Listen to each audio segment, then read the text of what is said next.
আসসালামু আলাইকুম। আমি নাইম দক্ষিণ কোরিয়া থেকে। গতকালকে থেকে বাংলাদেশ অশান্ত। একটা জীবন ঝরে গেছে।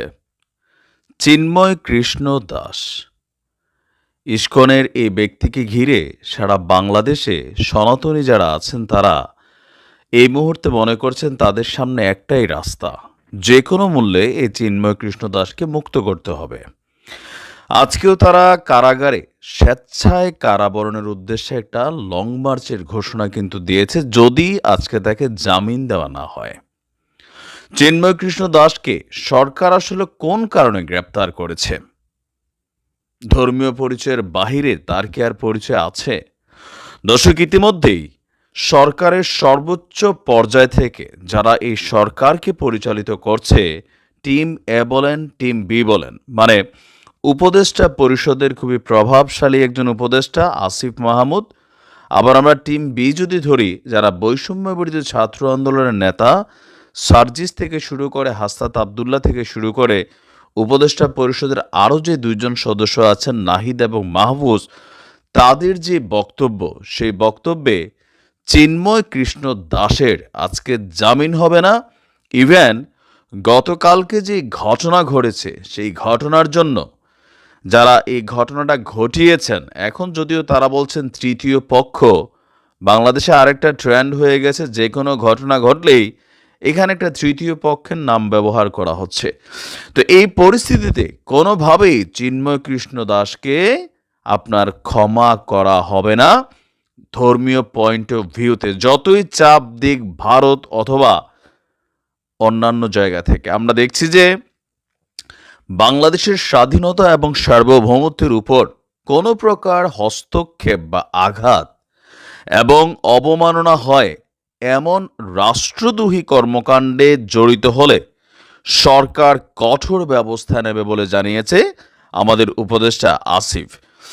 ইসকনের বহিষ্কৃত নেতা আমরা যাকে দেখছি, তার সম্পর্কে তথ্য হচ্ছে 4 বছর আগে তাকে কিন্তু ইসকন থেকে বহিষ্কার করা হয়েছে। ইভেন গতকালকের ঘটনার পর আমাদের সনাতন ধর্মাবলম্বী অনেক মানুষই এই নেতার সম্পর্কে কিন্তু মুখ খুলতে শুরু করেছেন।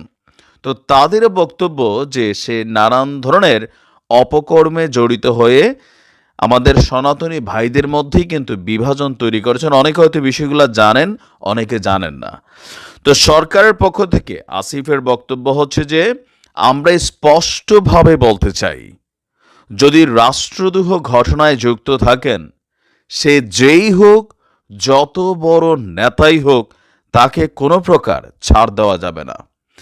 আপনার উপদেষ্টার বক্তব্য সম্প্রদায় বিবেচনায় নয়, রাষ্ট্রের নিরাপত্তা বিবেচনায় আইনশৃঙ্খলা বাহিনী ব্যবস্থা গ্রহণ করবে। চিন্ময় কৃষ্ণদাস ব্রহ্মচারীকে কোনো সম্প্রদায়ের নেতা হিসাবে নয়, রাষ্ট্রদ্রোহের ঘটনায় তাকে গ্রেপ্তার করা হয়েছে। বাংলাদেশের স্বাধীনতা, সার্বভৌমত্ব এবং রাষ্ট্রের বিরুদ্ধে কোনো প্রকার ষড়যন্ত্র মেনে নেওয়া হবে না। তো আমরা দেখছি এর বাহিরে আমাদের উপদেষ্টা মণ্ডলীর বাহিরেও সার্জিস, হাসনাত বা আরও যারা আছেন, তাদের বক্তব্য খুবই ক্লিয়ার এবং মেসেজ খুবই ক্লিয়ার। আর গতকালকে যেই আমাদের আইনজীবী তিনি আপনার নিহত হয়েছেন, তার ব্যাপারেও কিন্তু কড়া বার্তা আসছে। আর আমাদের যিনি আরেকজন এখানে উপদেষ্টা আছেন নাহিদ, তার বক্তব্য হচ্ছে মিথ্যা এবং উস্কানিমূলক বক্তব্য দিয়ে সাম্প্রদায়িক বিভাজন তৈরি এবং সম্প্রীতি নষ্ট করার উদ্দেশ্যেই কাজ করছিল চিন্ময় কৃষ্ণ। আর নাহিদ বলছেন যে আপনার অন্তর্বর্তীকালীন সরকার শুরু থেকেই সংখ্যালঘু সম্প্রদায়ের উপর তাদের যে দাবি দেওয়া, সেগুলোকে আন্তরিকভাবেই বিবেচনা করেছে, কিন্তু চিন্ময় কৃষ্ণ দাস বিভিন্ন সমাবেশে মিথ্যা ও উস্কানিমূলক বক্তব্য দিয়ে সাম্প্রদায়িক বিভাজন তৈরির চেষ্টা করে যাচ্ছিল। রাষ্ট্রদ্রোহ মামলা হওয়া সত্ত্বেও কেন আইনগত পদক্ষেপ না নিয়ে বিভিন্ন সভা করে বেড়াচ্ছিলেন চিন্ময় কৃষ্ণ? মূলত এই ধরনের তৎপরতার মূল উদ্দেশ্য ছিল বিশ্ব মিডিয়ার দৃষ্টি আকর্ষণ করা এবং বাংলাদেশে জুলাই ও অভ্যুত্থানকে, আগস্টের অভ্যুত্থানকে নেতিবাচক হিসাবে বিবেচনা করা। আর যে আইনজীবী মারা গেছে তার ব্যাপারেও বলা হয়েছে যে, নাহিদ বলছেন যে চিন্ময় দাসের যারা সমর্থক তারাই কিন্তু আইনজীবী সাইফুল ভাইকে কুপিয়ে হত্যা করেছে। দেশের সম্প্রীতি বিনষ্ট করার পরিকল্পনা নিয়েই চিন্ময় কৃষ্ণ কাজ করছিল এবং সাম্প্রদায়িক উদ্দেশ্যেই এই ধরনের সন্ত্রাসী কর্মকাণ্ড তারা চালিয়ে যাচ্ছে। তো এখানে তার অনেক বিষয় কানেক্টেড হয়েছে, কারণ চিন্ময় কৃষ্ণ আপনার বাংলাদেশ আওয়ামী লীগের পক্ষে তার বেশ কিছু বক্তব্য আছে, সেগুলো এখানে পলিটিক্যাল পয়েন্ট অফ ভিউতে কিছুটা কানেক্টেড হয়েছে। যদিও ভারত হুঁশিয়ারি দিয়েছে, যদি আজকে চিন্ময় কৃষ্ণকে জামিন দেওয়া না হয় তাহলে তারা সীমান্তে অবরোধ করবে, বাংলাদেশের সাথে সীমান্তবর্তী যত রকমের ডিল আছে, হয়তো এক্সপোর্ট ইম্পোর্ট বা আরও হয়তো অনেক কিছু, সেগুলোতেও তারা হস্তক্ষেপ করবে রাষ্ট্রীয়ভাবে। আমরা একটা জিনিস ক্লিয়ার করি সবার কাছে, আমার খুবই স্পষ্ট মেসেজ এবং বক্তব্য।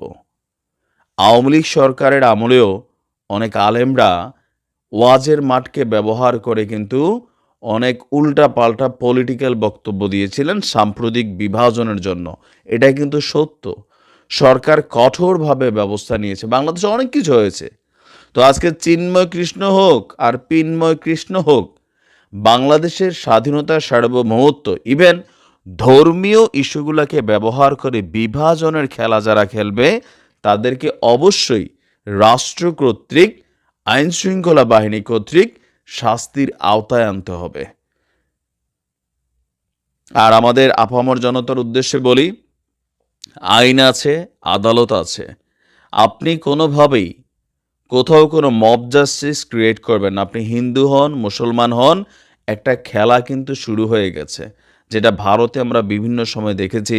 আজকে আমার বাংলাদেশেই এমন বক্তব্যগুলো আমরা চারদিকে শুনছি। সবাই ধৈর্য ধারণ করবেন, আর আল্লাহ সবাইকে হেফাজত করুক। আসসালামু আলাইকুম।